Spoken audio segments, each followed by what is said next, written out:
आइए आज 2015 का जो है सेट नंबर 4 देखते हैं 4। तो देखिए इसमें पहला क्वेश्चन जो आया है द पेन कम्स, ये आपके सिलेबस में नहीं है, आई एम जॉन साइट से आया था, ये नॉट इन सिलेबस, काट दीजिए इसको, मत तैयार करिए। दूसरा वाला मोस्ट इंपॉर्टेंट एक्सप्लेनेशन है, ये आपका गर्ल विद बास्केट से आया है, जिसके राइटर हैं विलियम सी डगलस, बहुत इंपॉर्टेंट है। इसका एक्सप्लेन भी हम अपलोड किए हैं यूट्यूब पे, तो लगभग तो सभी अपलोड है, जो नहीं अपलोड है वो भी जल्दी अपलोड कर देंगे क्योंकि चल रहा है प्रोसेस, ठीक है। तो परीक्षा से पहले सब मिल जाएगा आपको। देखिए सूनर बी रियलाइज, ये भी आपके सिलेबस में नहीं है, ये सीक्रेट ऑफ हेल्थ से आया था, ये यानी कि आप इस तीनों में से केवल पहला वाला और लास्ट वाला दोनों छोड़ दीजिए, मतलब केवल दूसरा करिए आप, मोस्ट इंटेलिजेंट वाला, बहुत इंपॉर्टेंट भी है। अब देखिए 60 क्वेश्चन में पहला आपके सिलेबस में नहीं है हाउ इज स्मोकिंग, ये भी जॉन साइट का था, और दूसरा आपके सिलेबस में है, तीसरा भी आपके सिलेबस में नहीं है।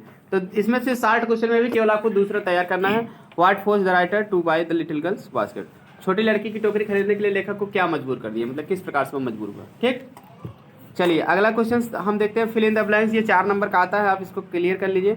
There is a pleasant sense of freedom, ठीक है, अबाउट लगेगा इसमें, अबाउट बीइंग अलोन, अकेले होने के बारे में सोचकर, स्वतंत्रता की सुखद अनुभूति, ये आपका एजी गार्डनर से आया, अबाउट होगा। दूसरे में the people of India have a, इसमें क्या हो जाएगा, पैसन हो जाएगा, पैसन मतलब होता है भावना, दृढ़ इच्छा। If you do not have, इसमें हो जाएगा कंपैशन, क्लियर, यदि आपके पास दया नहीं है तो आप मानो नहीं हो। She pleaded and begged in tones that would, इसमें दूसरा हो जाएगा रिंग, WRING, इंपॉर्टेंट है, ये इस वर्ष भी आया था। रिंग जो है मतलब होता है ऐठना, ऐठना का मतलब, लेकिन यहाँ किसी के हृदय को ऐठना मतलब द्रवित करना होगा। चलिए आगे, reproduce the inscriptions of the casket, ठीक है, तो ये मतलब आपके सिलेबस में ही नहीं, चौथा वाला क्वेश्चन दोनों काट दीजिए, ये इस वर्ष नहीं आएगा, मर्चेंट ऑफ वेनिस। पांचवा क्वेश्चन में हाँ पहला बिल्कुल आएगा, व्हाई डिड शंकु स्टील द वॉच, शंकु घड़ी क्यों चुराया। देखिए जो है ये आपका जो है ये पहला वाला द कर्फ्यू टोल्स, ये वाला आपके सिलेबस में नहीं, काट दीजिए, LG written in a country 4 से। दूसरा play for my soul, pray for my soul, ये आपका आया है पासिंग ऑफ आर्थर, जिसके कवि हैं अल्फ्रेड लॉर्ड टेनिसन। और तीसरा है where the mind is let forward, ये आपका आया है माई हेवन, जिसके कवि हैं आर्यन टैगोर, रविन्द्रनाथ टैगोर। अब देखिए आपका सेंट्रल आइडिया जो आया है, ये इसमें पहला आपका सिलेबस में नहीं, इसको मत याद करिए, ला बेल्डेम सन्स मर्सी, इस वर्ष नहीं है, दूसरा भी इस वर्ष सिलेबस में नहीं है, तीसरा वाला आपको केवल तैयार करना है ट्रू ब्यूटी, यही मोस्ट इंपॉर्टेंट सेंट्रल आइडिया है इसकी, ठीक है ना, जिसको आपको पढ़ाया गया है, वीडियो भी अपलोड किया गया। चलिए आगे, अलंकार में 3 में से आपको एक तैयार करना है, ठीक, तो चाहे जो आप एक तैयार करके उसका 2 एग्जाम्पल याद कर लीजिए, पढ़ाया भी गया, वीडियो भी बनी है, अगर आप नहीं देखे हो पढ़े हो वीडियो देख लीजिए, सभी 7 अलंकार की आपको परिभाषा प्लस 2 एग्जाम्पल आपको मिल जाएगा, डिटेल भी आपको अलग अलग भी मिल जाएगा, क्लियर। हाँ अगर आप कम तैयार करना चाहते हो तो आपको ये भी बता दें, आप केवल 5 अलंकार याद कर लीजिए, चाहे जो आपका काम चल जाएगा, 7 ना पढ़ना चाहो तो, क्योंकि 3 आता है एक, ठीक है, तो एक ही करना होता है, तो 5 याद कर लेंगे तो 2 ऑलरेडी आप छोड़ दिए हैं, कोई दिक्कत नहीं, क्लियर, तब भी आपका काम चल जाएगा, 4 नंबर पक्का हो जाएगा। आप इसको जरूर तैयार कर लीजिए अलंकार, क्योंकि 4 नंबर आपके पक्का हो जाएंगे। अलंकार, सेंट्रल आइडिया, ये सब जहाँ से नंबर पक्के हैं उसको जरूर याद कर लिए, बाकी ग्रामर आप हल करते रहेंगे।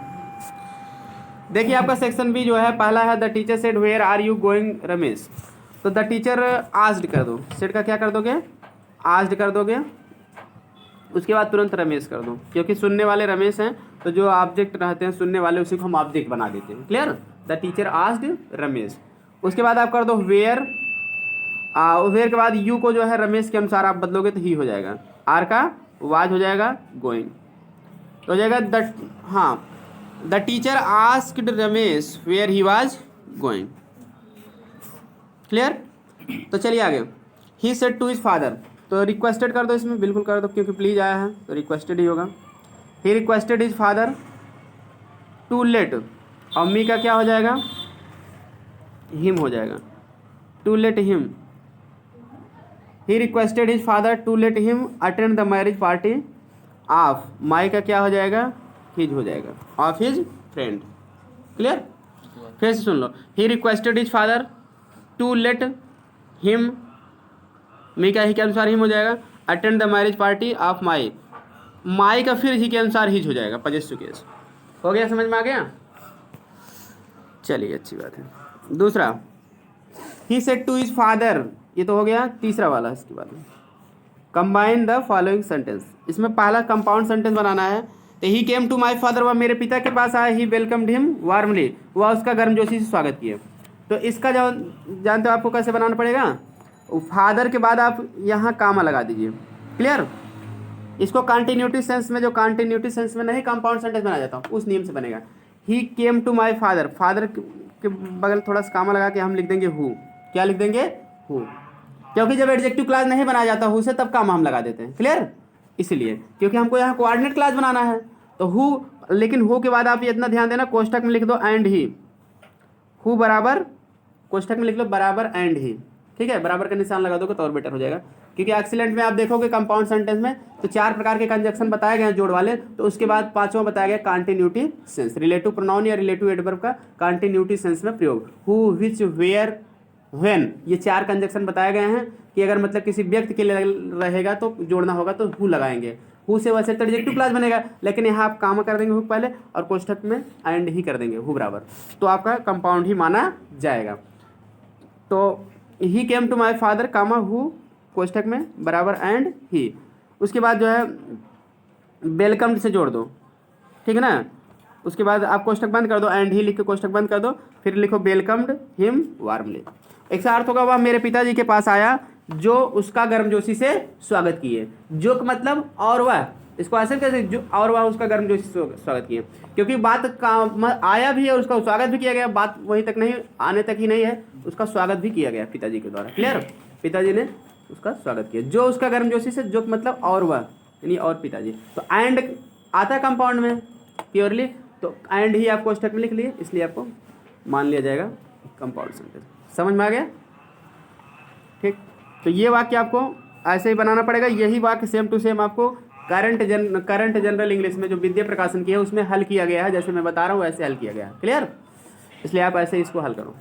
ठीक, I was absent, I gave the message to his wife. तो इसमें क्या होगा कि वह अनुपस्थित था, मैं उसकी पत्नी को संदेश दे दिया। तो इसमें दोनों के सब्जेक्ट अलग अलग हैं, ऑब्जेक्ट सब्जेक्ट भी नहीं, तो नॉमिनेटिव एब्सोल्यूट से बनेगी। तो इसको करना क्या, वाज की जगह बीइंग कर दो। क्या कर दोगे? Being. He being absent comma I gave the message to his wife, मतलब उसकी अनुपस्थिति होने के नाते मैसेज को उसकी पत्नी को दे दिया। मतलब किसी के घर गए हो कोई मैसेज देने, तो आदमी नहीं तो उसकी पत्नी से बता दो कि यही उनका मैसेज है, आएंगे तो बता देना। क्लियर? ऐसी कंडीशन में फिर से बता दे रहे हैं। देखिए वाज की जगह आपको बीइंग करना है, ही को वैसे रहने दो, वाज की जगह बीइंग कर दो, एब्सेंट के बाद कामा लगा दो, बस आगे सब कुछ वैसे रहेगा। क्योंकि नॉमिनेटिव एब्सोल्यूट में केवल पहले वाक्य की वर्ब को बदलना पड़ता है। अगर ये मार वाजवर रहता तो बीइंग में बदला जाता है, नहीं तो हैविंग बीन लगा, हैविंग प्लस थर्ड फॉर्म रहता है, और पैसिव वॉइस में having been plus third form. Clear? चलिए आगे। Transform one of the following sentence है directed within the brackets. तो निगेटिव सेंटेंस बनाना, he is greater than I, तो इसको आप कर दो पॉजिटिव डिग्री बना दो। तो क्योंकि ये कंपेरेटिव डिग्री अब पॉजिटिव रहती है तो पॉजिटिव डिग्री निगेटिव हो जाती है अपने आप। तो वह मुझसे अधिक बड़ा है, तो ट्रांसफॉर्मेशन है तो अर्थ भी नहीं बदलना चाहिए, इसलिए नॉट ग्रेटर नहीं कर सकते हो। I am not so great करो, I am not so great, मैं उतना महान भी नहीं हूँ, एज ही, जितना कि वह है। वह मुझसे अधिक महान है कहने मतलब मैं उतना महान नहीं हूँ जितना कि वह। ठीक, I am not so great as. We planted 200 trees in our college last year, हम अपने कॉलेज में पिछले साल जो है 2000 पेड़ लगाए। तो हो जाएगा, पहले लिख दो 2000 ट्रीज, सॉरी हाँ ठीक, 2000 ट्रीज कर दो, 2000 पेड़, 2000 ट्रीज 2000 पेड़। उसके बाद लिख दो वर प्लांटेड, माने लगाए गए थे। Clear? Were planted in our college last year by us कर दो, या by us in our college last year, दोनों चलेगा। ठीक है, 2000 trees were planted by us in our college last year, या ऐसे भी कैसे, तो planted 2000 trees were planted in our college, ठीक है, बाय अस लास्ट ईयर। ठीक हो गया? लास्ट ईयर को लास्ट में लिखना ज़्यादा बेटर पड़ेगा, क्योंकि मतलब जो होता है वो मतलब टाइम वाला कॉन्सेप्ट होता है, उसको हम लास्ट में लिखते हैं, ठीक है ना। जैसे 3 एडवर्ब आ जाते हैं, EMPT उसका फार्मूला है, पहले माइनर प्लस टाइम। तो टाइम को ऑलवेज या तो लास्ट में लिखा जाता है या तो शुरू में लिखा जाता है, ठीक। अगर सब्जेक्ट शुरू में लिखे तो लास्ट में लिखना बेटर, ठीक। देखिए अब करेक्ट द फॉलोइंग सेंटेंस। अब यहाँ आपको करेक्ट करना है। He is taller of 2 brother, वह दोनों भाइयों में अधिक लंबा है। क्या है? अधिक लंबा। तो इसमें गलती क्या है? तो यहाँ इस वाक्य में 2 गलतियाँ हैं, बता सकते हो? नहीं बता सकते। तो सुनिए, पहली गलती है ऑफ 2 नहीं होता, ऑफ द 2 होता है। क्लियर? जैसे 2 लोगों की तुलना होता है, ऑफ द 2 एक फ्रेज है। क्लियर? 2 की तुलना, ऑफ द 2 माने 2 में से। और यहाँ टॉलर के पहले भी द लगेगा, यहाँ 2 द लगेगा, द टॉलर ऑफ द 2 होता है। क्लियर? दोनों में से अधिक लंबा। तो मतलब ग्रामर का रूल है ऑफ द 2 आता है, ठीक है। अगर ऑफ लगेगा 2 की तुलना के लिए तो द भी लगेगा, तब 2 लिखा जाएगा। और इसका एक रूल यह भी है, अगर ऑफ द 2 लगेगा तो आर्टिकल का रूल है, तो मतलब ऑफ के पहले वाले कंपैरेटिव डिग्री के एडजेक्टिव के साथ भी हमको द लगाना पड़ता है। क्लियर? अगर ऑफ द 2 आएगा तो कंपैरेटिव के साथ भी द लगता है, अन्यथा द लगता नहीं है कंपैरेटिव में। क्लियर? इसलिए ये कॉन्सेप्ट है। तो टॉलर के पहले भी द लगेगा और 2 के पहले भी द लगेगा, 2 जगह द लगेगा, वाक्य आपका करेक्ट हो जाएगा, ठीक। चलिए आगे देखते हैं। ही एंजॉयड ड्यूरिंग द हॉलीडेज, ठीक है। और एक बात और भी ध्यान देना कि ये ऑफ द 2 वाला जो बता रहे हैं, कुछ किताबों में एक्सीलेंट में ही ऑफ द 2 वाला आपको एग्जांपल मिलेगा, लेकिन कंपैरेटिव डिग्री के पहले द नहीं लगेगा, नहीं लगा है। लेकिन आप करंट में देखेंगे तो लगा है। क्लियर? बहुत सारी किताबों में लगा है, ज़्यादा से ज़्यादा किताबों में। और एक्सीलेंट की भी कुछ किताबों में लगा है, कुछ में नहीं लगा है। क्लियर? तो इसलिए जो है आप उसको जरूर देखिएगा, ठीक है। उसको द लगाइएगा, रूल यही है, आप सर्च कर सकते हो। तो the taller of the 2, he enjoyed during the holidays, ठीक। तो वह जो है छुट्टियों के दौरान क्या किया? आनंद उठाया। इसमें क्या गलती है, बता सकते हो कोई नियम? हाँ, ही एंजॉयड हिमसेल्फ लगेगा, बिल्कुल ही एंजॉयड हिमसेल्फ लगेगा। क्यों लगेगा? क्योंकि इसका भी रूल है, एंजॉय है, ठीक है, अवेल है, कुछ ऐसे वर्ब आपको बताए गए एक्सीलेंट में, उसके साथ रिफ्लेक्सिव प्रोनाउन जरूर लगता है। अगर ऑब्जेक्ट नहीं है तो रिफ्लेक्सिव प्रोनाउन जरूर लगेगा। क्लियर? तो यहाँ एंजॉय के साथ क्या है? ऑब्जेक्ट तो है ही नहीं है, तो हिमसेल्फ लगेगा, क्योंकि ये आप अपने साथ तुरंत ऑब्जेक्ट लेते हैं। ही एंजॉयड हिमसेल्फ माने वह स्वयं का आनंद उठाया ड्यूरिंग द हॉलीडे, छुट्टियों के दौरान, ठीक। तो इसलिए आप एंजॉय के साथ सेल्फ या सेल्फ हार्म जरूर लगा दीजिए। यहाँ सब्जेक्ट ही है तो इसलिए हिमसेल्फ लग गया। अगर सी होता तो हरसेल्फ होता, दे होता तो देमसेल्फ लगता। बात समझ में आए? ये रूल है, रूल भी आप, क्योंकि देखिए ग्रामर है, जब तक आप हल नहीं करोगे तब तक ग्रामर नहीं है। कितनों आप किताब पढ़ लीजिए, रूल याद कर लीजिए, लेकिन आप परीक्षा में नहीं कर पाओगे, क्योंकि वो भूल ही जाएगा। सिंटैक्स बहुत बड़ी चीज़ है, बहुत सारे रूल हैं। इसलिए इसका एक ही तरीका है, आप इसको ज़्यादा से ज़्यादा हल करो। रूल पढ़ो किताब में, तुरंत उसकी एक्सरसाइज हल करो या आंसर हल करो। क्लियर? उससे रिलेटेड बस तभी आएगा। The philosopher and the poet has come, तो क्या गलती है? तो पहली बात तो यहाँ हैज नहीं रहेगा, जानते हो क्या रहेगा? हैव रहेगा, क्योंकि the philosopher and the poet, अगर जैसे ग्रामर का रूल ये भी है आपके एक्सीलेंट में दिया गया है, इन फिलासफर और पोएट इन दोनों से पहले, मतलब कि यानी कि 2 नाउन रहेंगे, दोनों से पहले अगर द लगा है या ए लगा है, यानी आर्टिकल दोनों से पहले लगा, तो इसका मतलब वो 2 लोग हैं। क्लियर? तो जब 2 लोग हैं तो हैज कहाँ लगेगा? हैव लगेगा, क्योंकि कवि और दार्शनिक 2 लोग हैं, दोनों मर गए हैं। क्लियर? अगर दूसरे यानी कि पोएट के पहले अगर द ना लगता तब हम मान लेते कि हाँ कवि और पोएट एक ही आदमी को कहा गया है, तब हैज सही था। बात समझ में आया? इसलिए कॉन्सेप्ट भी जानिए, केवल हल करना बहादुरी नहीं। अगला, bid him to finish the work, गलती क्या है? बताइए गलती, और रूल भी बताइए।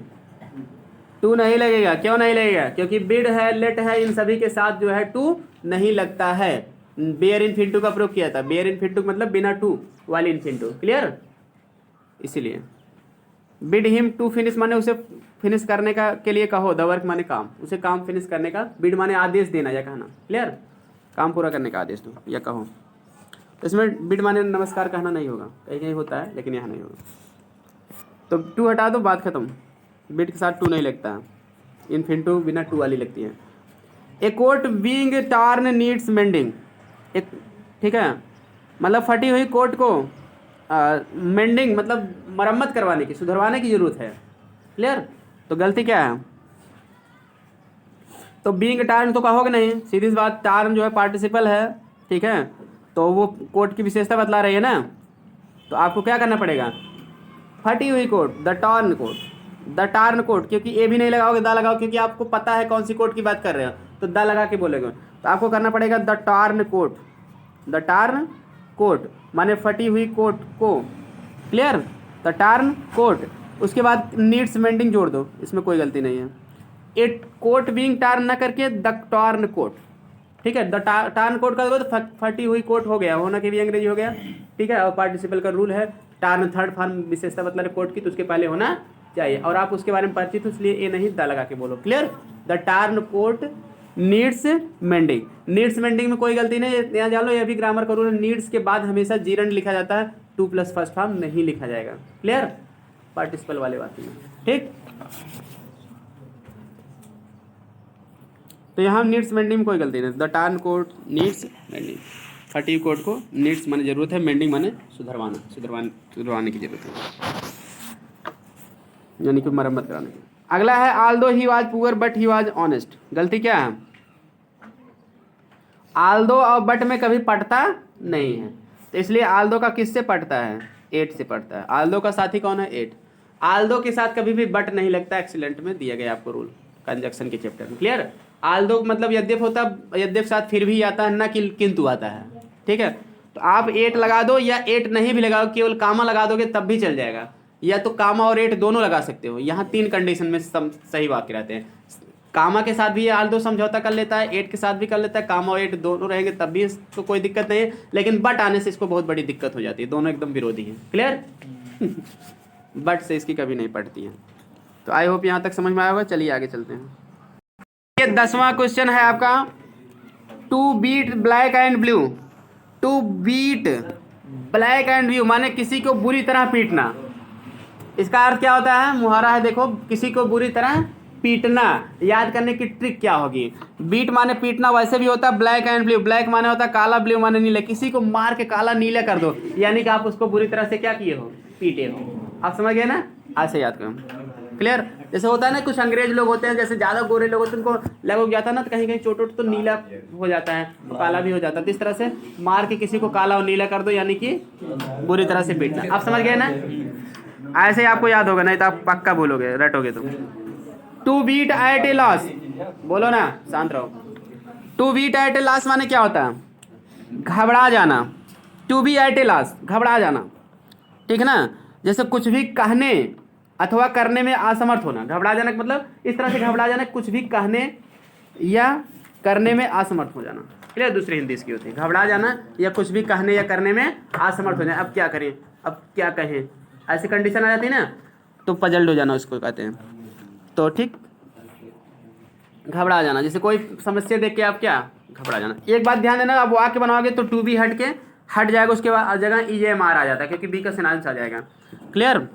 ही was at a loss to see the danger, वह खतरे को देखकर क्या घबरा गया। Clear? He was at a loss to see a lion on his way, वो अपने रास्ते में शेर को देखकर क्या किया? घबरा गए। अब क्या करें, कहाँ भागें? ठीक है, इस तरह से कंडीशन कभी कभी आ जाती है।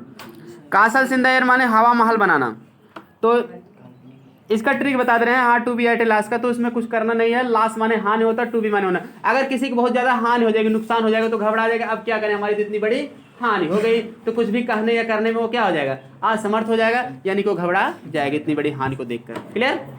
ऐसे समझ लो। कासल सिंह द एयर माने होता है हवा महल बनाना। कासल माने महल होता है, एयर माने हवा। अच्छा, हवा में महल बनाना मतलब क्या? हवा महल बनाना यानी काल्पनिक योजना बनाना, इसकी दूसरी हिंदी होती है काल्पनिक योजना बनाना, ठीक है, या हवा महल बनाना। जैसे मतलब अगर हवा में आप महल बना रहे हो, वास्तव में नहीं बना रहे हो, हवा में केवल महल बना रहे हो, हाँ हम महल बना रहे हैं, तो वास्तविक योजना काल्पनिक योजना बना रहे हो ना, यानी यथार्थ में बना नहीं रहे हो, बस वही जान लो। ठीक, अब वो तो टिकेगा भी नहीं महल, हवा में महल बना रहे हो, आप बना ही नहीं रहे हो, केवल काल्पनिक योजना बना रहे हो कि हाँ हवा में, कि हाँ इस तरह से हमारा महल रहेगा। ठीक ना, कम क्रॉस माने क्या होता है? अचानक मिलना। कम क्रॉस माने जैसे आप कहीं जा रहे हो रास्ते में, कहीं से आपका दोस्त भी आ गया उसी रास्ते पर, आपसे अचानक मिल गया तो कम क्रॉस हो गया। तो एक क्रॉस माने क्या? एक मुहावरा निकल का है कहाँ से? अचानक मिलना। एक क्रॉस माने आर पार करना, कम माने आना है। जैसे आप ये इसी रास्ते से जा रहे हैं, जो चौराहे पे जाएंगे, उधर से भी एक रोड आ रहा है, आप इस रोड को पार करके उस साइड में जा रहे हो, उधर से आपका दोस्त भी आ गया, वहीं रोड चौक पे आपसे मिल गया, तो कम एक क्रॉस। वो भी आया एक क्रॉस पार करते समय, आप भी आए, तो वो अचानक क्या किया? मिल गया, तो वहां से मुहावरा निकल का है। क्लियर? कम एक क्रॉस। एक क्रॉस माने आर पार जाना। तो चलिए आगे। लुक आफ्टर माने क्या होता है? देखभाल करना। तो इसको भी बहुत आराम से ट्रिक है, बताए भी थे। लुक माने देखना, आफ्टर माने बात। कोई भी आदमी कहीं जा रहा है, कहने कि भाई हमारे सामान की थोड़ा क्या को देखे रहो, मेरे जाने के बाद आप इसको देखे रहना जब तक आना जाओ। तो कहने का मतलब लुक आफ्टर, उसके जाने के बाद आप उसको लुक कर रहे हैं, यानी कि उसकी देखभाल कर रहे हो। ठीक, इस तरह से मुहावरे को समझो कैसे बना है, इसका क्या मीनिंग है, क्या कनेक्शन है, नहीं तो आप बहुत रटोगे तो बहुत भूलोगे। ठीक है ना। एंटोनिम्स। एंटोनिम्स माने होता है विलोम। तो देखते हैं करेजियस। करेजियस माने क्या होता है? साहसी। तो इसका एंटोनिम्स क्या होगा? टिमिड। टिमिड लिख दोगे तो डरपोक हो जाएगा, एक नंबर आपका पक्का हो जाएगा। क्लियर? एंटोनिम्स सिनोनिम से याद करने की यही फायदा है। ग्रामर नहीं भी जान रहे हो, केवल शब्द जान लो, लिख दो, पूरा पूरा नंबर पा जाओगे। ठीक। टिमिड माने डरपोक होता है। कवर्ड, करेजियस माने साहसी होता है, या कवर्ड भी आप लिख सकते हो, COWARD। कवर्ड माने भी कायर होता है, कायर डरपोक एक ही है। क्लियर? अगला है कॉन्सेंट माने क्या होता है? स्वीकृति, परमिशन। ठीक है, इसका बिल्कुल अपोजिट है डिसेंट। कान की जगह DIS कर दो, सेंट जोड़ दो। क्लियर? प्रीफिक्स इसको चेंज कर दो। कॉन्सेंट माने स्वीकृति, डिसेंट माने असहमति। ध्यान देना, डिसेंट में कई शब्द हैं, DISSENT असहमति, DECENT डिसेंट माने अच्छा। क्लियर? और DISCENT उसका मतलब होता है ढलान। 3 डिसेंट है होमोफोन्स में। ठीक है, तो आपको यहाँ क्या करना, कान का DIS करके अपोजिट बनाना है। ठीक ना, इतना ही आपको याद करना। ठीक। अगला एडवांस माने आगे बढ़ना, तो इसका अपोजिट बिल्कुल क्या हो जाएगा? रिट्रीट। RET। रिट्रीट माने क्या होता है? पीछे हटना। आगे देख लेते हैं सिनोनिम्स, हम देख लेते हैं। डिलाइट। डिलाइट माने क्या होता है? आनंद। तो जॉय कर दो, बिल्कुल कर दो, जॉय कर दो। जॉय माने आनंद। फ्रूगल। फ्रूगल माने क्या होता है? मितव्ययिता, जो कम खर्च करे, किफ़ायती रहे, उसको हम फ्रूगल कहते हैं। तो इसको थ्रिफ्टी कहते हैं, THRIFTY। थ्रिफ्टी माने होता है किफ़ायती। इकोनॉमिकल भी कहते हैं। क्लियर? थ्रिफ्टी THRIFTY या ECO, इको, NOMICAL। ठीक, इकोनॉमिकल माने भी, जो कि इकोनॉमी को देख कर काम करें। काइंड माने होता है दयालु। तो इसका सिनोनिम्स आपको लिखना है, तो काइंड का मर्सीफुल कर दो। क्या कर दोगे? MERCIFUL। मर्सीफुल माने भी होता है दयालु। ठीक, चलिए वन वर्ड सब्स्टिट्यूशन हम लोग देख लेते हैं अब। तो वन वर्ड सब्स्टिट्यूशन में a person who leaves his own country and settles in another country. एक ऐसा आदमी जो अपना देश छोड़ देता है और दूसरे देश में सेटल माने बस जाता है। लिव्स माने छोड़ना, अपने देश को छोड़कर दूसरे देश में बस जाता है, उसको हम क्या कहते हैं? हाँ ठीक है, प्रवासी कहते हैं। बिल्कुल सही है, प्रवासी है। ठीक है, मतलब अपने देश से दूसरी जगह चले जाना, तो उसको आप बिल्कुल कह सकते हो EMI, इमिग्रेंट कहते हैं। EMIGRANT लिख लो, एक्सीलेंट में आपको शब्द मिल जाएगा इमिग्रेंट। क्लियर? EMIGRANT, इमिग्रेंट माने जो अपना देश छोड़ के दूसरी जगह बस जाए। क्लियर? तो इमिग्रेंट है वो। ठीक, आप सुनते रहे कि प्रवासी मजदूर अपने इंडिया में मोदी के मुंह से सुनते हो कि मतलब दूसरे देश से जाके जो यहाँ काम कर रहे हैं, या हमारे यहाँ से जाके दूसरी जगह काम कर रहे हैं, वो प्रवासी मजदूर हैं। तो यहाँ आपको एक और आपको इससे रिलेटेड हम वर्ड बता रहे हैं, दोनों मोस्ट इंपॉर्टेंट हो गए, क्योंकि कभी ये आता है कभी वो। तो अगर यहाँ लिव्स माने छोड़ के जाता है ना, लिव्स या गोज भी आ सकता है इसकी जगह, तो मतलब वो जाता है दूसरी जगह, तो इसको EMI रहता है, फिर GRANT, इमिग्रेंट। लेकिन यहाँ एक वाक्य ऐसे भी आ सकता है, कम्स।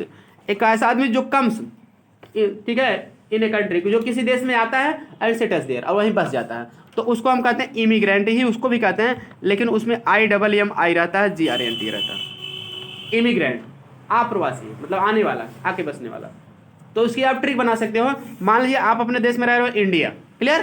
ट्रिक जान लो, जैसे याद करने का, नहीं तो कन्फ्यूजन हो जाएगा। इंडिया में आप रह रहे हो, इंडिया की स्पेलिंग I से शुरू है, तो इन, इंडिया में कोई इन करता है, इन माने आना, तो इमिग्रेंट होगा IMMI। इंडिया से कोई एग्जिट करता है, एग्जिट माने बाहर निकलना, तो उसको इमिग्रेंट कहते हैं, ई वाला रहेगा, EMIGRANT। क्लियर? क्योंकि ये होमोफोन्स में भी आपके आ सकता है। क्लियर? ऐसा समझो इमिग्रेंट ई वाला इमिग्रेंट रहेगा क्योंकि वो जा रहा है, इंडिया से एग्जिट कर रहा है। क्लियर? तो चलिए, one who goes on foot, जो आदमी पैदल जाता है उसको हम क्या कहते हैं? Pedestrian, PEDESTRIN। पेडेस्ट्रियन माने होता है पैदल चलने वाला। क्लियर? पेडेस्ट्रियन PEDESTRIAN, पेडेस्ट्रियन माने पैदल चलने। कक्षा 9 में आप पढ़ते थे रूल्स ऑफ द रोड, उसमें आया था ये पेडेस्ट्रियन। पेडेस्ट्रियन को जो है सड़क के फुटपाथ से चलना चाहिए। क्लियर? पेड माने पैर होता है, रूट वर्ड है। पेड से पैडल बना है उसको भी, क्योंकि हम पैर से चलाते हैं, तो कहीं भी पेड आएगा तो उसमें पैर की बात की जा रही है। गवर्नमेंट बाय ऑफिशियल्स, मतलब क्या? ऑफिशियल माने होता है अधिकारी या कर्मचारी। ऑफिशियल्स माने तो जो अधिकारियों के द्वारा, ठीक है, या कर्मचारियों के द्वारा सरकार चले, उनको हम क्या कहते हैं? अफसरशाही कहते हैं।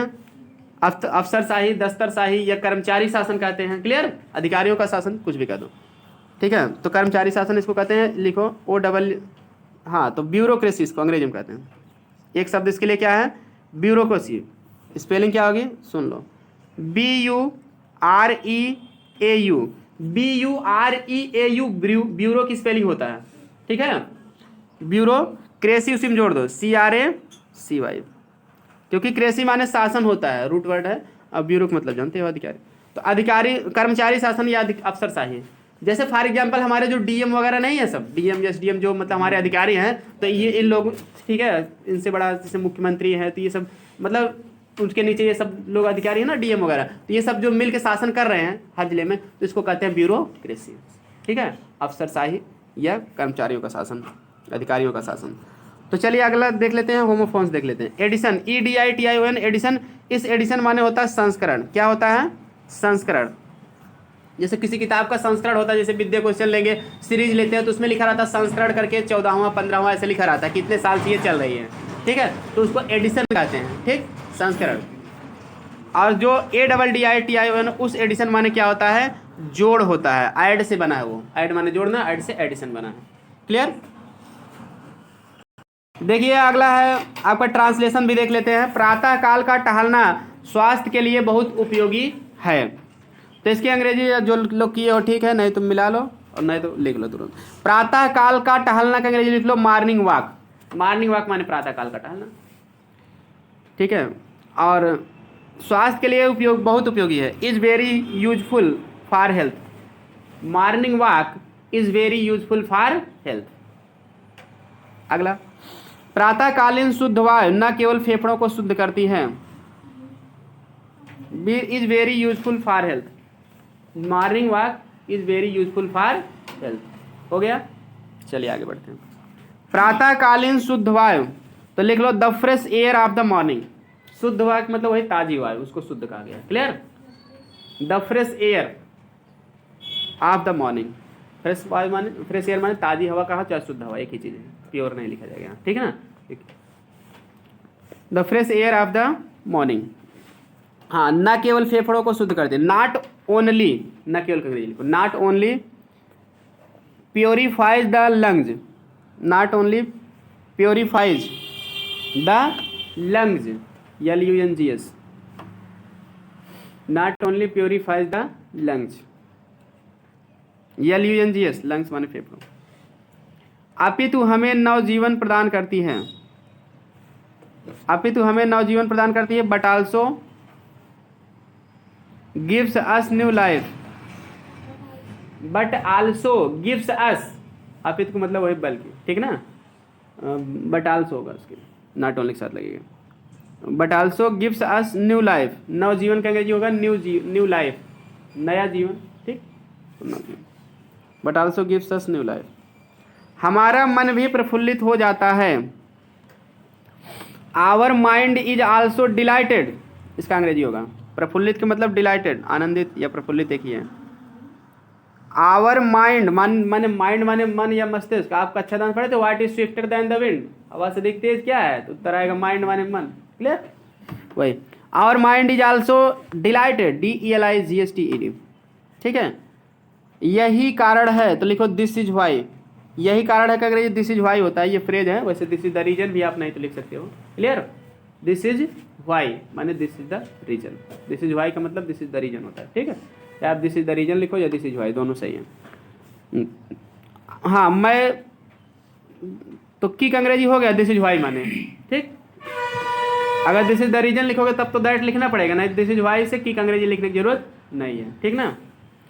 मैं नित्य प्रति नियमित रूप से टहलने जाता हूँ। I go to walk daily, I go to walk daily. Regularly, नित्य प्रति मतलब डेली, वो प्रतिदिन। I go to walk daily regularly. I go to walk, मैं टहलने जाता हूँ डेली, नित्य प्रति, रेगुलरली नियमित रूप से। Clear.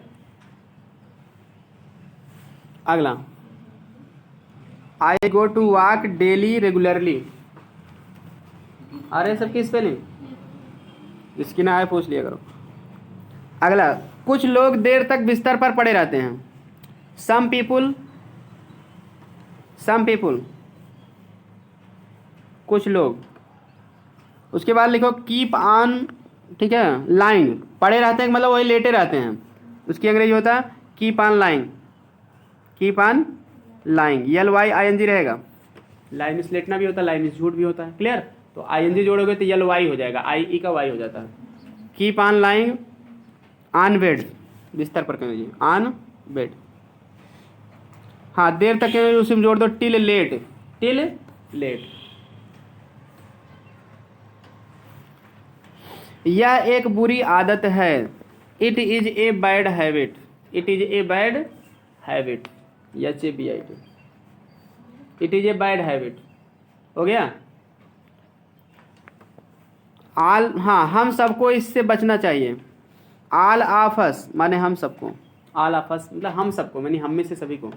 All of us should avoid it, should avoid माने बचना, AVOID, should avoid it. All of us should avoid it, ठीक ना। देर तक सोने के कारण, तो लिखो because of sleeping, because of sleeping माना होता है सोने के कारण। जैसे कोई काम रहता तो काम के लिए बिकॉज ऑफ का प्रयोग के कारण मुझे अच्छा माना जाता है। Because of sleeping till late, देर तक के लिए, because of sleeping till late, देर तक सोने के कारण। कामा कर दो उसके बाद, ठीक है। हमारा शरीर के लिए लिखो आवर बॉडी, आवर बॉडी। उसके बाद लिखो बीकम्स, हमारा शरीर हो जाता है ना, तो पहले हो जाता है, लिखो बीकम्स। अब शिथिल का अंग्रेजी लिख दो इनएक्टिव, INACTIVE। इन लिख के एक्टिव जोड़ दो, मतलब एक्टिव माने सक्रिय, उसी को उल्टा निष्क्रिय या शिथिल एक ही है। क्लियर। इनएक्टिव। उसके बाद लिखो और दिन भर आलस घिर रहता है। एंड, और कहीं लिखो and we feel laziness, WE feel FEEL, laziness LAZINESS। We feel laziness whole day, दिन भर आलस घेर रहता है, कहने मतलब हम दिन भर आलसी महसूस करते हैं। क्लियर, सेंस ये होगा, ठीक।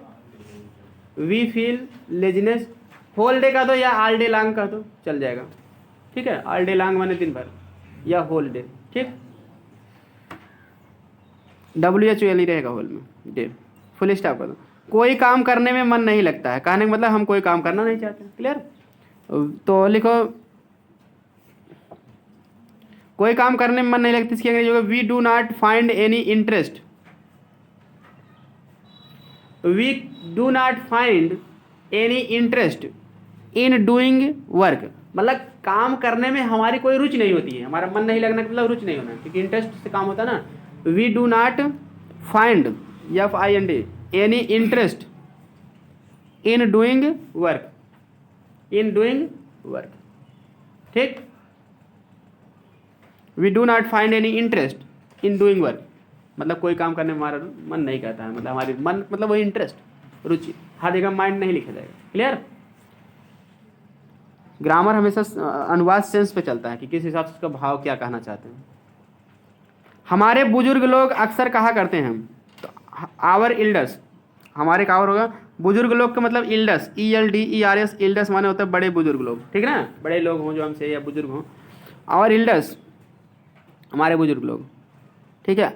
ऑफन लिख ला, अक्सर कहा करते हैं कि ऑफन OFTEN से, ऑफन से प्रायः कहते हैं या अक्सर कहा करते हैं, बताइए क्या हुआ। ऑफन OFTEN SAY से, ठीक। तो प्रेजेंट टेंस में लिखो, ऑफन से माने प्रायः कहा करते हैं, अक्सर कहा करते हैं।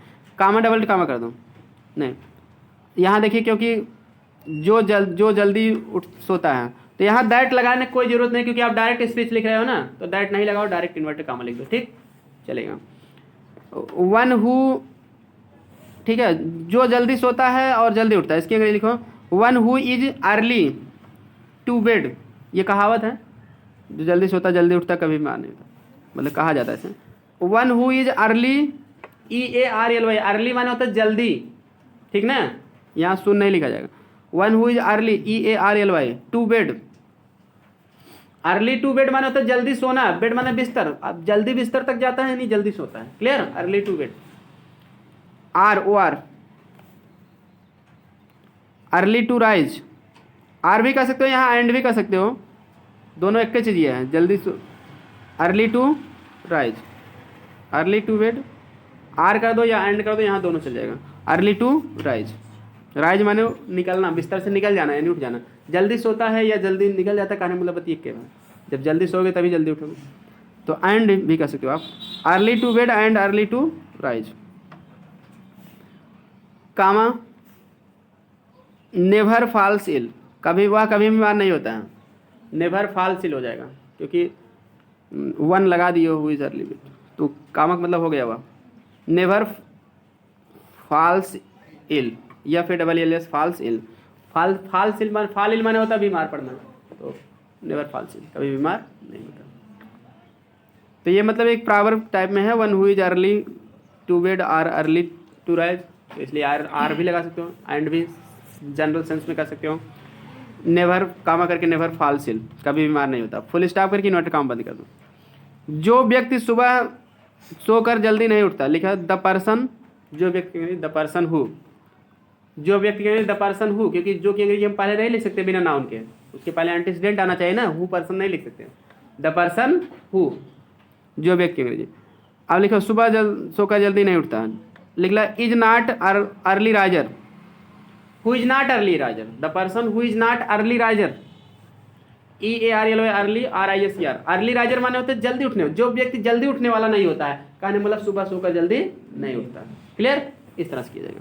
Who is not early riser, comma वह जीवन का वास्तविक आनंद नहीं पाता है, ले लो कामा करके does not get the real pleaser PLEASURE of life, does not get the real pleaser of life. बात समझ में आ गया, इस तरह से ये कंप्लीट हो गया। अब आगे आपको जो है कल बताया जाएगा अगला सेट। तो वीडियो पसंद आए तो लाइक सब्सक्राइब और शेयर करें, और इसको वीडियो को आराम से आप देखें, उसके बाद लिख भी लें, केवल देखें ही ना, और इंपॉर्टेंट रूल जो अच्छे लगे लिख लो, ट्रांसलेशन लिख लो, तब समझोगे पूरा समझ में आएगा, नहीं तो वैसे सुनोगे तो पूरा समझ में नहीं आएगा। तो कम समझ में आए तो एक दो बार और सुन लो। मिलते हैं नेक्स्ट वीडियो में। Thanks for watching this video. ज़्यादा से ज़्यादा शेयर करें, सब्सक्राइब करें, घंटी दबाएं, ताकि समय से वीडियो की नोटिफिकेशन मिले।